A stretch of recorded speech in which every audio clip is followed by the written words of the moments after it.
Pitágoras 1. Pensamiento y objeto. El Pitágoras en la sombra.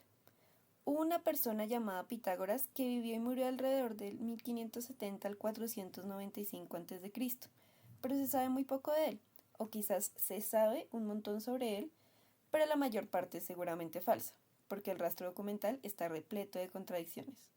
Combina lo sublime, lo ridículo, lo increíble y lo simplemente estrafalario. Se dijo de Pitágoras que era hijo de Apolo, que tenía un muslo de oro y que brillaba. Quizá defendía el vegetarianismo y quizá no. Entre sus dichos más notorios está el mandato de no comer alubias porque las alubias tienen alma. Sin embargo, varias fuentes cercanas en el tiempo niegan de manera explícita que dijera o creyera nada parecido. Más fiable resulta que Pitágoras creyera en la transmigración de las almas y que lo enseñara. Hay varias historias, todas dudosas ciertamente, que parecen corroborarlo.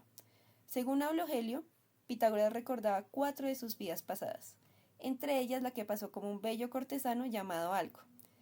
Genófanes cuenta que Pitágoras, al oír los aullidos de un perro que estaba recibiendo una paliza, se apresuró a detenerla, asegurando que había reconocido la voz de un amigo fallecido.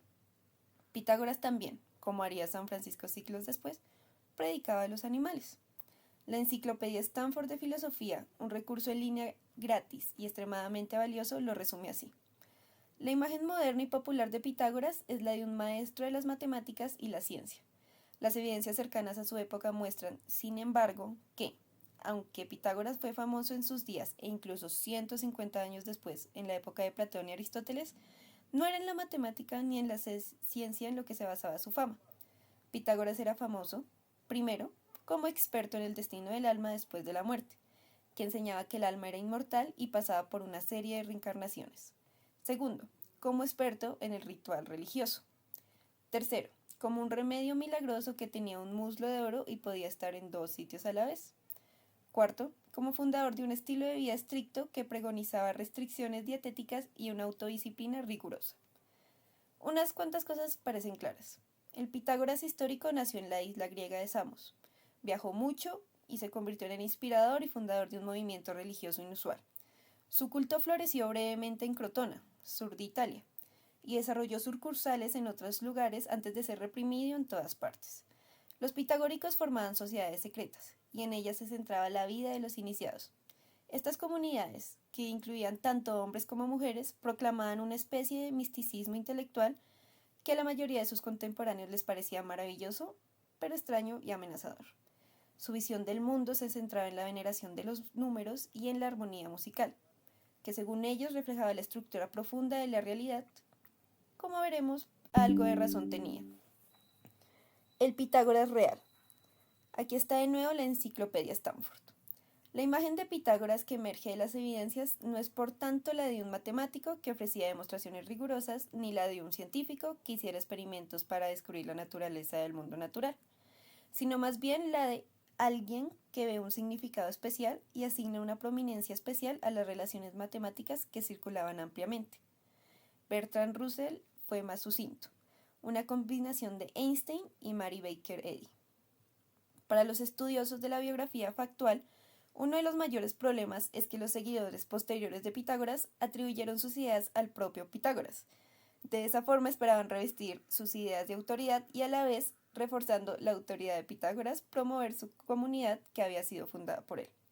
De esta forma, unos magníficos descubrimientos en diferentes campos de la matemática, la física y la música, así como un inspirador misticismo, una filosofía seminal y una moralidad pura, fueron todos representados como el legado de una sola figura casi divina.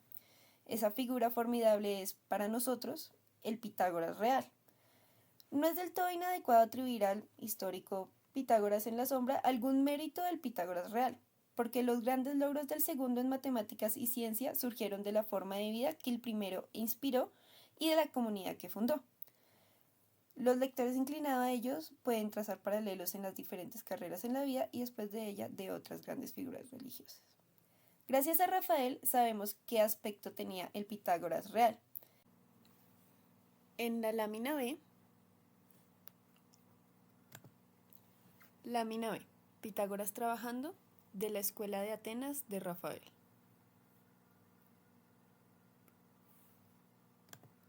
Se le representa profundamente concentrado en escribir en un gran libro y rodeado de admiradores. Todas las cosas son número. Es difícil distinguir lo que está escribiendo Pitágoras, pero me gusta fantasear que es alguna versión de su credo más fundamental. Todas las cosas son número. También es difícil saber, a tanta distancia en el tiempo y el espacio, qué es exactamente lo que Pitágoras quería decir con eso, así que tenemos que usar la imaginación. El teorema de Pitágoras. Para empezar, Pitágoras estaba poderosamente impresionado por el teorema de Pitágoras, tanto que, cuando lo descubrió en un notable desliz de su vegetarianismo, ofreció una hecatombe, el sacrificio ritual de 100 bueyes seguido de una fiesta, a las musas a modo de agradecimiento. ¿A qué tanto alboroto? El teorema de Pitágoras es una afirmación sobre los triángulos rectángulos, es decir, triángulos que contienen un ángulo de 90 grados, o en otras palabras, una esquina de un cuadrado. El teorema dice que, si levantas cuadrados sobre los tres lados del triángulo, la suma de las áreas de los dos cuadrados pequeños equivale al área del cuadrado grande. Un ejemplo clásico es el triángulo rectángulo 3, 4, 5, que se muestra en la figura 1. Figura 1. El triángulo rectángulo 3, 4, 5, un caso simple del teorema de Pitágoras. Las áreas de los dos cuadrados pequeños son 3 al cuadrado igual a 9 y 4 al cuadrado igual a 16. Como podemos ver en el espíritu pitagórico, contando las subunidades, el área del cuadrado mayor es 5 al cuadrado igual a 25. Y verificamos que 9 más 16 es igual a 25. El teorema de Pitágoras ahora nos resulta familiar a la mayoría de la gente, aunque sea solo como un vago recuerdo de las clases de geometría del colegio.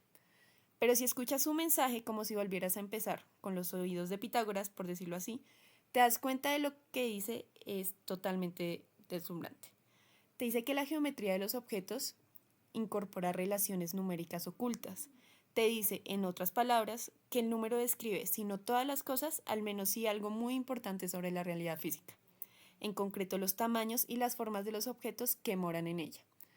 Más tarde en esta reflexión trataremos con unos conceptos mucho más avanzados y sofisticados, y tendré que recurrir a metáforas y analogías para transmitir su significado.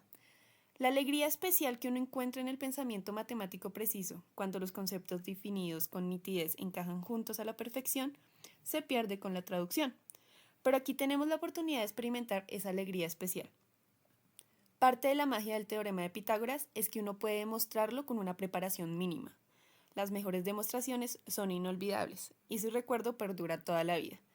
Han inspirado a Aldous Huxley y a Albert Einstein, por no mencionar a Pitágoras, y espero que te inspiren a ti. La demostración de Guido. Así de simple. Eso es lo que dice Guido, el joven héroe del relato de Aldous Huxley, el joven Arquímedes, cuando describe su demostración del teorema de Pitágoras. La demostración de Guido se basa en las formas representadas en la lámina C. Lámina C. Así de simple. El teorema de Pitágoras de un vistazo.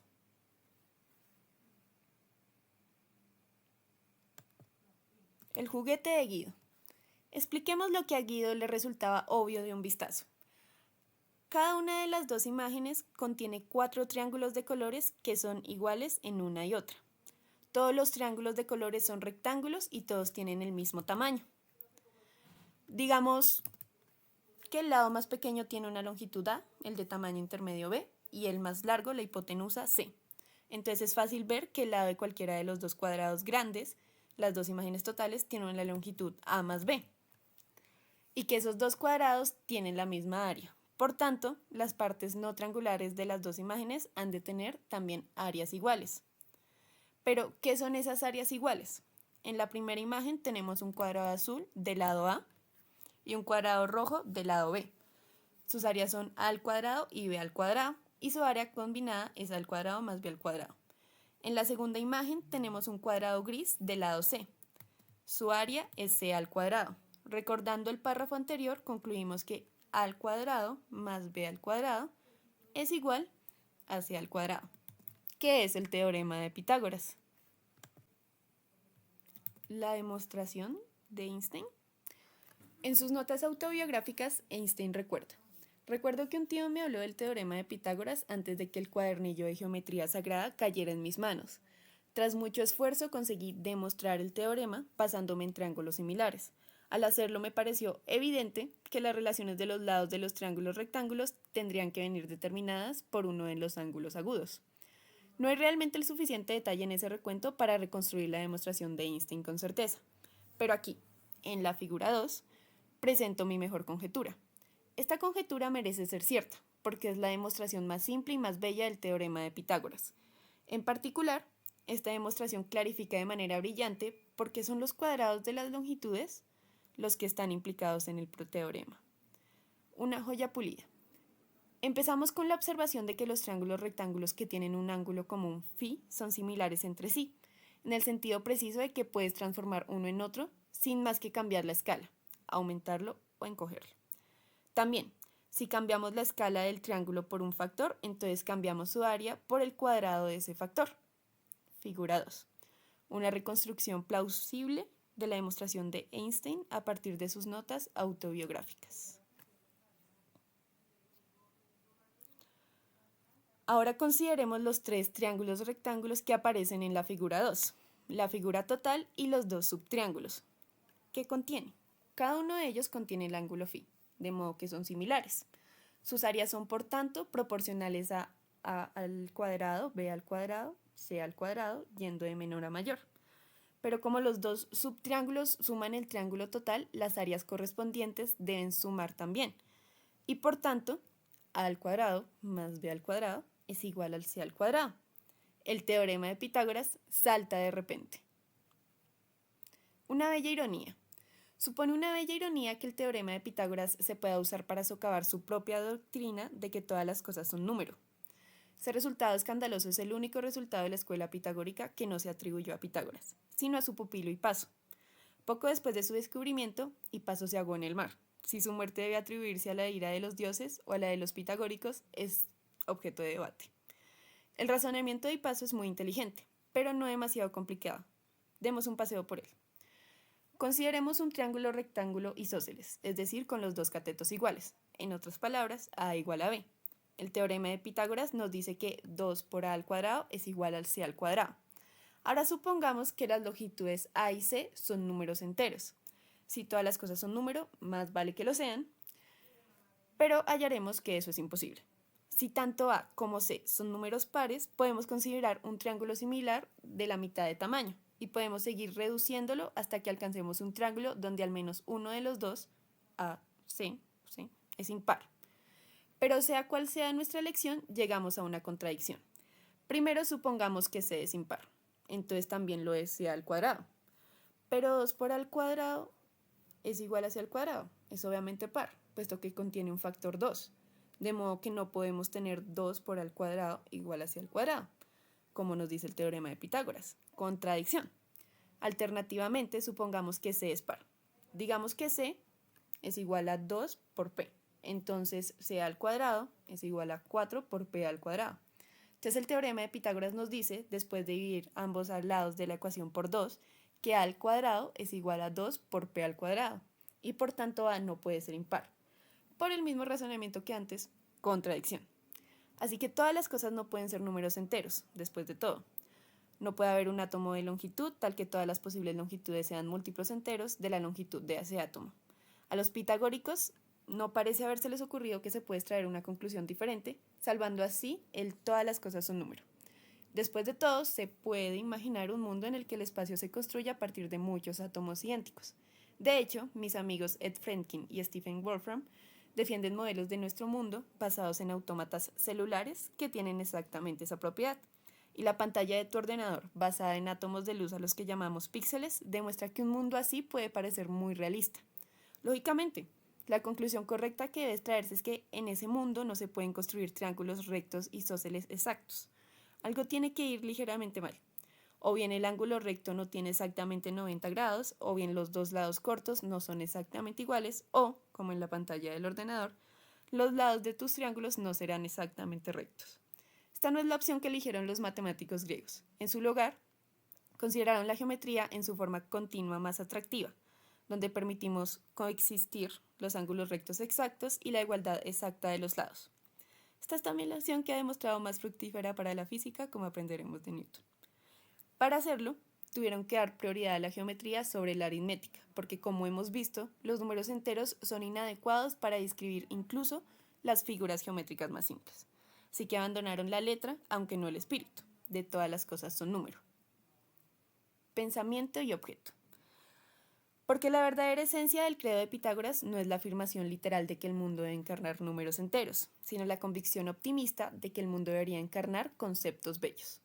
La lección por la que Picasso pagó con su vida es que debemos estar dispuestos a aprender de la naturaleza cuáles son esos conceptos. En esta empresa, la humildad es obligatoria. La geometría no es menos bella que la aritmética. De hecho, resulta apropiada de una forma más natural a nuestros cerebros altamente visuales y la mayoría de la gente la prefiere. La geometría no es menos conceptual, ni un mundo de la mente menos puro que la aritmética. Gran parte de la matemática de los antiguos griegos, epitomizada por los elementos de Euclides, se dedicó a mostrar exactamente eso, que la geometría es un sistema de la lógica. A medida que progresemos en nuestra reflexión, hallaremos que la naturaleza es inventiva en su lenguaje. La naturaleza amplía nuestra imaginación con nuevos tipos de números, nuevos tipos de geometría e incluso, en el mundo cuántico, nuevos tipos de lógica.